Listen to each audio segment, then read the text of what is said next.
This wasn't a hypothetical. A senator directly asked a Pentagon nominee whether they would reject an illegal order to surveil Americans. And the answer matters more than you think. Or a couple days ago in my little hideaway, General Rudd, we talked about this, but as a former CIA officer who worked alongside NSA my whole career and proudly participated in operations targeting foreign terrorist organizations, foreign adversaries.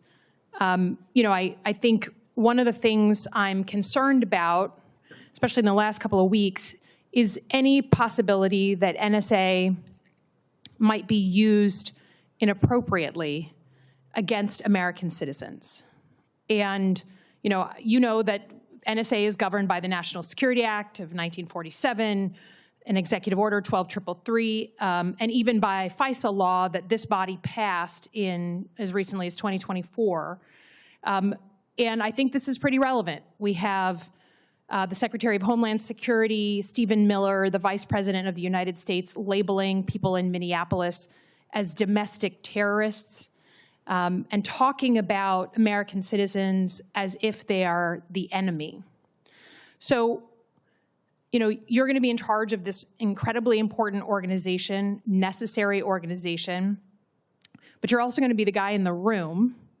Should there ever be a suggestion that we target American citizens with NSA capabilities? So, can you answer for me if the Secretary of Defense or the President of the United States asks you to put NSA or military intel personnel, people or tools or assets targeted at American citizens who don't have a link to a foreign terrorist organization? Will you reject that? Senator, thanks again for the time the other day, and appreciate the opportunity to discuss this very important issue. Senator, if confirmed, I will execute my responsibilities in accordance with the Constitution and all applicable laws. So we talked about this. There is just a ton of law saying that we cannot wiretap, using the layman's term, American citizens' communications just for expressing their freedom of speech, right? That they have to have a foreign nexus with a terrorist organization or a foreign power. We couldn't be more clear. And as a CIA officer, after coming in years and years after Watergate, that was drilled into us, that we never turn the intelligence community against the American people. So thank you for answering that clearly, because you're going to be the guy in the room, right? We talked about how tough these positions are. Separate from Minneapolis, the president signed an executive order in September asking the Attorney General to come up with a new list of domestic terrorist organizations, and said, once you come up with the list, I want you to use the full weight of the federal government to go after those domestic terrorist groups. And he defined domestic terrorist groups in a very broad way, including groups that are anti-Christian, have anti-American views. Not just violent, which of course we all understand, violence is not legal, but in these very broad terms. She has now started that process. The Attorney General in November made some announcements about that.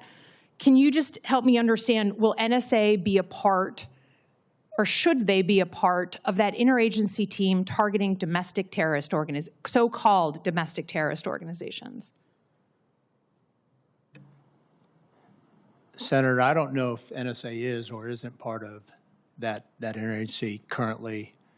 But again, consistent with the last question you just asked, it is our highest duty to uphold our oath to the Constitution and ensure that, if confirmed in these roles, we execute those consistent with that oath.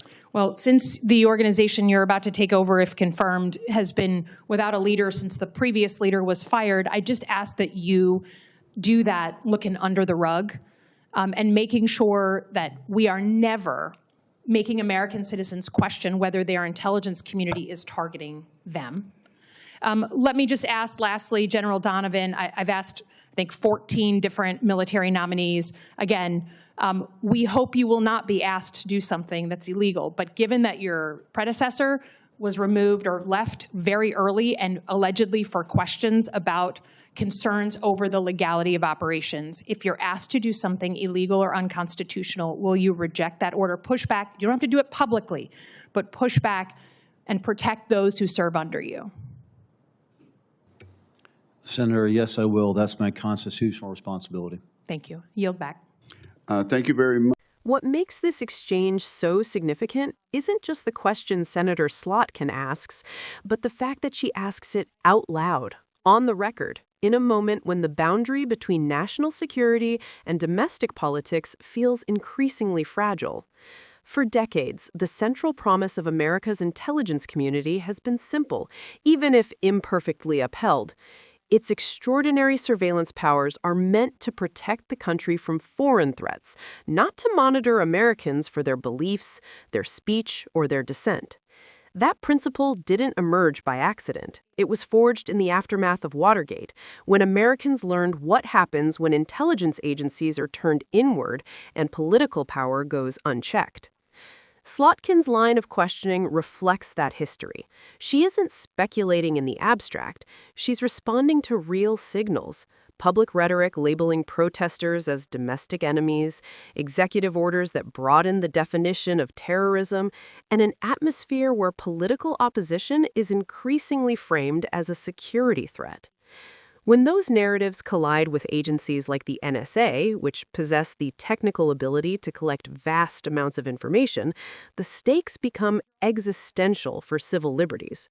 What viewers may not realize is how narrow the legal lane actually is for intelligence surveillance inside the United States. Laws like FISA and long-standing executive orders strictly limit surveillance of Americans unless there is a clear foreign nexus. The system is designed that way precisely because intelligence tools are so powerful that misuse can quietly erode democracy long before anyone realizes what's happening.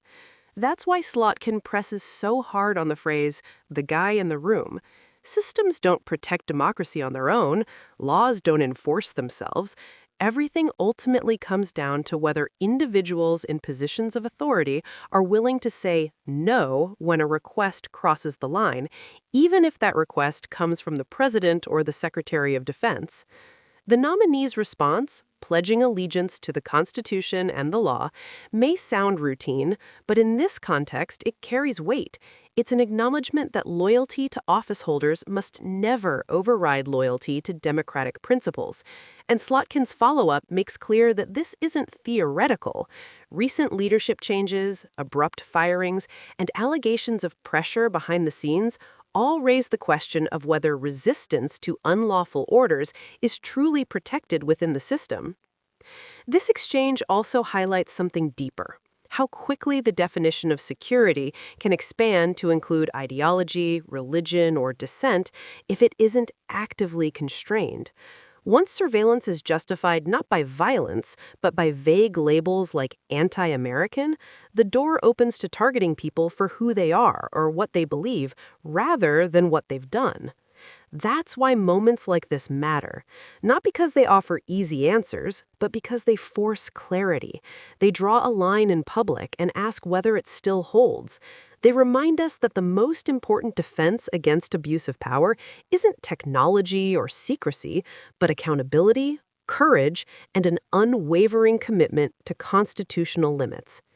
If you care about civil liberties, democratic oversight, and how power is exercised when most people aren't watching, this is exactly the kind of exchange worth paying attention to.